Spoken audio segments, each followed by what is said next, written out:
योगी आदित्यनाथ जी के जीवन पर आधारित फिल्म होगी। पवन जी जरा बताएं इसमें। अभी सिर्फ हम इतना ही कहेंगे कि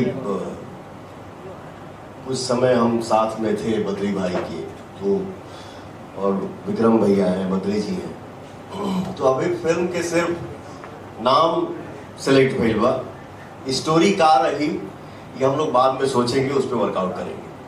पवन जी 5 फिल्में एक साथ अनाउंस हुई हैं आपकी। सारे कामा ने जिस तरह से गानों का सिचुएशन हालात बदल दिए, 5 फिल्में आपके साथ, जब ये फिल्में बनाने के बिजनेस में आए तो आपके साथ आपको इन्होंने चुना। जिम्मेदारी कितनी बड़ी मानते हैं पावर स्टार पवन सिंह खुद के ऊपर? कितनी बड़ी कंपनी ने इतना बड़ा भरोसा जताया है? देखिए क्या है पंडित जी,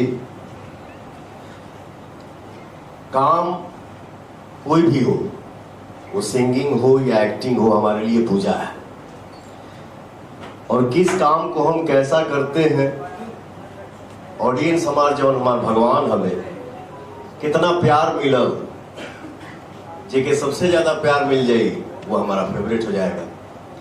तो जिम्मेदारी तो जब से हमारे श्रोता जो है, जिम्मेदारी जब से मिला तो उस जिम्मेदारी को हम लोग बहुत अच्छे से निभाएंगे।